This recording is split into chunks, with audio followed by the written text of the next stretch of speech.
outside. They're repelling this window. There's someone behind me that came in downstairs. It's Buck.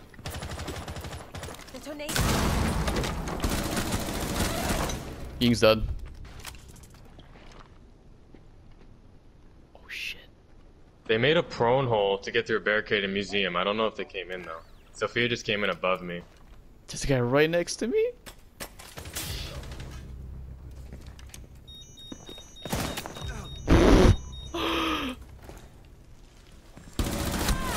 Oh my god, what is going on with this game right now? I swear. I must have barely hit that guy who killed with the C4 because I got an assist for that. Okay. Sammy, did you see that? Yeah. Oh my god. Hello ladies and gentlemen, welcome back to Tactical Mind. My name is Alas and welcome back to another video. Today's video is going over customs and supply room on the map border. This is also the last site I'll be covering over on the map border as well. The operators we'll be bringing today are Mira, Kahid, Mute, Jaeger, and Rooney. Now for the question for today is, who is the most oppressive attacker in the game of Rainbow Six Siege? Me personally, I believe it's Ying. She is a very oppressive operator and can make extremely aggressive plays that can win you rounds. She has 3 Candelas, which if you can burn up the ADS and time it right, clear an entire room just with one person yourself. And she also has the ability to bring 2 smoke grenades, which of course is great for support, great for blocking lines of sight, and for planting down the bomb without the enemy team even noticing. And without further ado, let's go and jump right in today's video. So for those of you that don't know, there are 2 hatches in customs, both of which are placed in security room. One is tucked around this little cubby area, and one's just right out in the center of security. We're going to be using 2, we're going to be reinforcing both of those. Let's go downstairs and show you guys the rest. One is going to be right here on this wall. It's going to be in supply room. Way at the very end. Right here. Main wall, of course. And of course this whole east side section from this little back area, back door, whatever you want to call it. As for where Mira's going to be playing, she's going to be playing in desk or pillbox.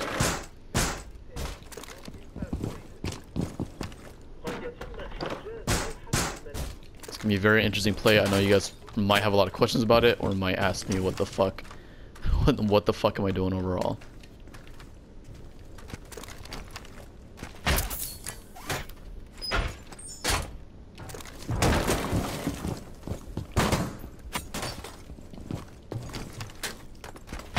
Gonna be placing both down these mirrors on top of these desks, which is what you see now. Top portion of this line of sight. One thing you guys need to be very aware of is where you shoot, and don't clear out all around this, because you see these little bolts that are keeping the mirror in. If you shoot out all 4 of these bolts, it's going to destroy the mirror completely. Same thing with this one over here. It's very, very weird. But of course this gives you a nice line of sight. You can shoot this side as well. Gives you a nice line of sight from customs all the way to open area. Anybody pushing from here, which of course is sometimes probably an area coming from tellers, out through the windows. You can sit right here and get a free kill. You're not going to expect this mirror setup. Assuming this other desk, anybody pushes to the side or through the main doorway. You can either pop up, come from the side, however you see fit. And be aware there's an opening up top, so you may or can get fragged out, but we're going to have Jaeger for that.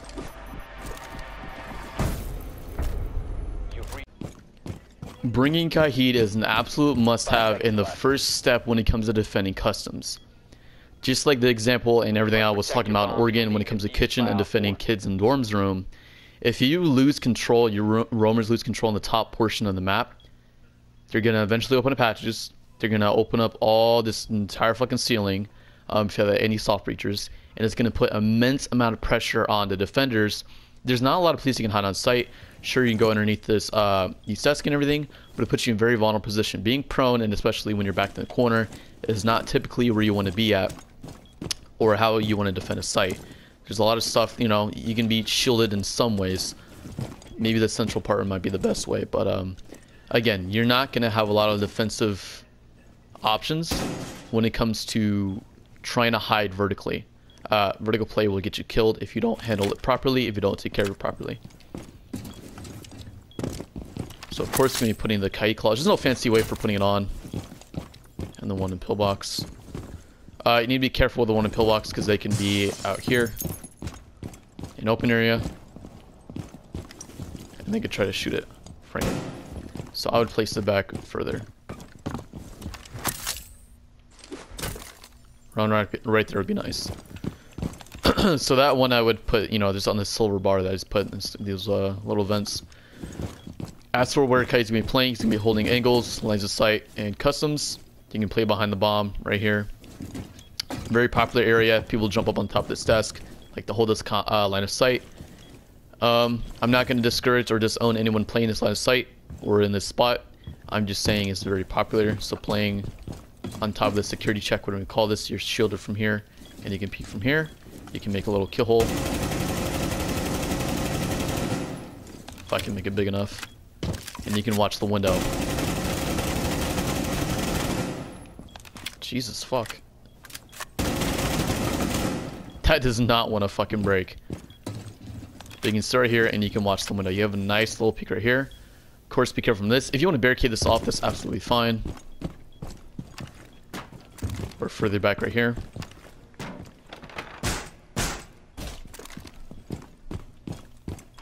But again, there's a few areas where you can use, of course, the objects and desk and the sight to use them to your advantage. So you can sit behind bomb, play right here. Just utilize the common spots that you have. There's no one identified area where Kite needs to be playing at. He's pretty much assigned to customs. If he needs help out Mute. Mute's going to be playing in supply because it's more close quarters. There's a lot more cover. He's going to be playing shotgun, so that's better for his environment. As for Kahid, he's much more open area in his assault rifle. So it's better for him to be playing over here. Of course, C4s for plant denial, or if you don't need a plant denial and just use an unimportant operator, that's fine too. Mute is very different from the other. It's very different from the other hard breacher denials because he doesn't just deny the walls and deny hard breachers. He also does intel denial as well. He can, of course, cancel out drones, cancel out Lion scan, cancel out Dokubi's call, along with what's her name, Iona's Gemini replicator. So Mute has many uses for his one and only gadget. As for where he's placing his jammers, he can place 2 on these walls, which I'm showing you on the east side. This is a little back lobby desk area, whatever we want to call it, that goes out into open area. 2 jammers over there to deny the wall. Go back to the west main wall. This leads to outside in the APC. Place the jammer down in here. And for the last jammer, this is mainly just for a Twitch drone if they try to get smart. I like to place on top of this tray or on top of this barricade, whatever we want to call it. And it still reaches the area of denial or area of effect for the Mute jammer. So no drone's going to come through here to get any intel along with a Twitch drone. One thing you do need to look out for is the Maverick default. They will either burn a hole through here, or if they ban Maverick or don't have one, they might play a sledge, which usually they do bring a soft breacher. They will open up this hole and toss a grenade in to destroy any denial. Easy way to counter that is to toss a C4, trying to line up on this bricks right here, and you can get an easy kill. Mute is going to be playing in supply room like what it is with Kahid. We're going to be making a little rotate on this wall.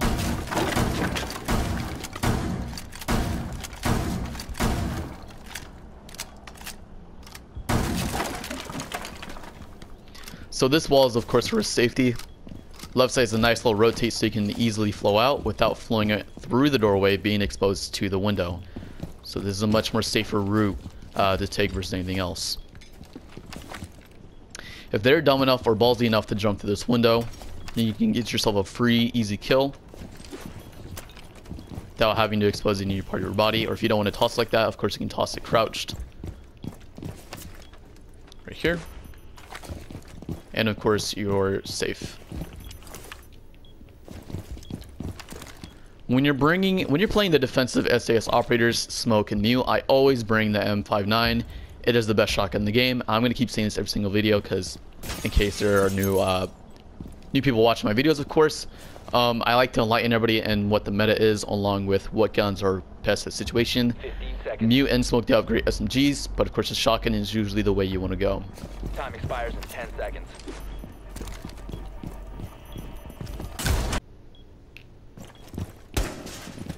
Down to 10 seconds. Jaeger's first ADS will be placed on the left side of this double door. second one will be inside pillbox to help out Mira. Op 4 has yet to locate a bomb. And the last one is going to be defending this wall.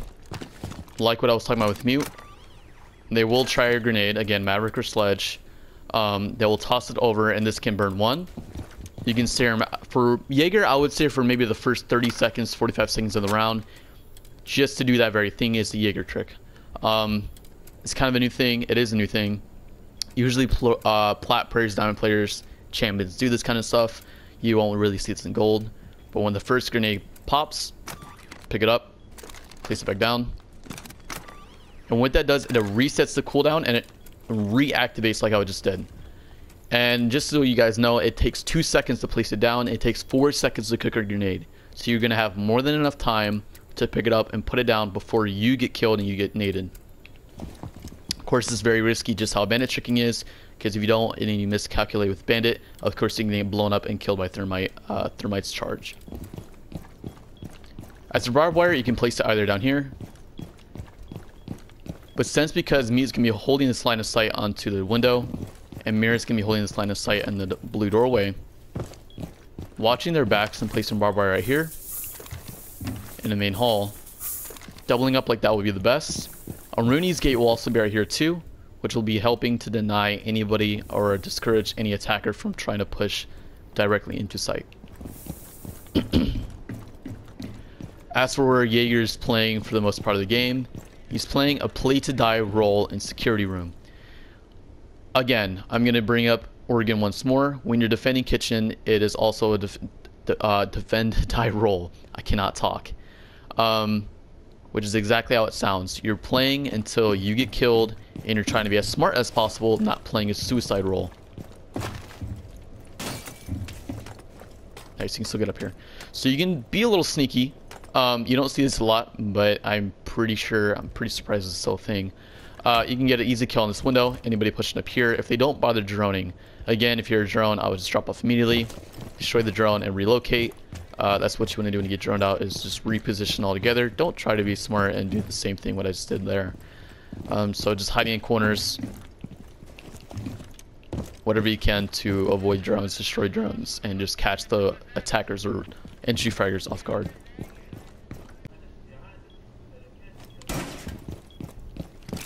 Alright, as for Aruni, her first gate will also be on this double door. 10 seconds remaining. The second double door over here as well. 5 seconds. So for the last one, you have a little bit of options. Mute is playing this area. It's not exactly necessary to put a Aruni gate on here. Window is not very much of a target. It's kind of a death trap when people push into A, which is why the main focus is on B. But also why people mainly focus over here too. So you can use this gate either in this doorway, this window, or on the wall itself. Again, mainly people are going to be opening up the left side of this wall, just so they actually have this wall to use as cover, and not open up the whole thing. So just like how we were talking about upstairs in Armory, you can do the same thing except for the left side portion of this wall. And that will be beneficial. Again, if they open up just the left side, and they're trying to toss some projectiles, you have that Jaeger ADS, that Jaeger can possibly move, switch this side of the wall. And of course you have this for any denial. As for barbed wire, Jaeger's going to be over here. You can place one below this window.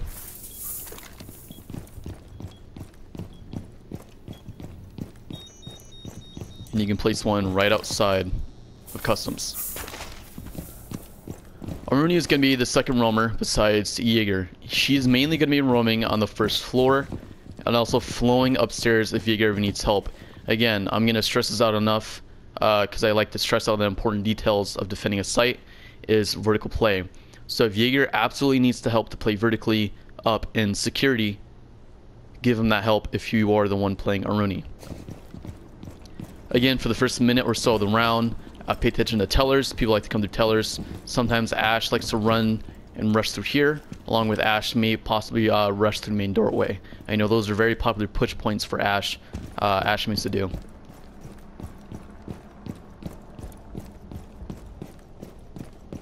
As for up here as well, there's no definitive area where attackers like to push. On most maps, there is one general area they like to push. Didn't even destroy it. They will like to push. When it comes to border though, they can literally come from anywhere. They can come from archives, offices, or armory balcony, along with even the window themselves, and just directly attack the outside portion of security on the doorways and the windows. So you need to watch over those. I will not contest the line of sight. If you're playing Rooney, it will be really nice to bring her DMR. A nice rotate for you guys as well will be right here. Not a lot of people are aware of this, that this is even soft. Not a lot of people like to play on it. But Rooney, you can make this rotate up here for you, Jaeger. You guys can get some cheeky kills from right here, or anybody pushing or dropping tellers, along anyone dropping down these windows. Alright, that's gonna be all for today's video. I hope everybody enjoyed today's video going over customs and supply room. I know it's not a very popular site, but of course when you get those, you know, those two defense wins and you have to defend customs, this is a good way for you guys to know. It's a good way you guys know the meta, how to play it, and of course what areas you need to pay attention to the most. If you guys haven't already, please like, comment, and subscribe. I appreciate the feedback. I appreciate the support. When you comment, I try to respond to it if it's respondable to. I like helping people out, obviously, which is why the whole purpose of this channel and the purpose of why I make these videos. Please follow me on Instagram if you don't already. I have that linked in the description below, along with down in the comments. You guys can interact with me daily. I put stories and polls up on my Instagram page all the time, so you guys know what is coming up next, and you guys have freedom and choice on what video you guys want to see. The next map we're doing is actually Canal, and I'll be doing that breakdown. I know it's a it's a hard map to play on. It sucks for attacking and defending, in my opinion. I'm sure a good portion of people can agree with that as well. And without me talking you guys the ear off, I hope you guys again appreciate these videos. Appreciate me doing all this for you guys. I know I love the love. That's all I can say. And I'll catch you guys next time.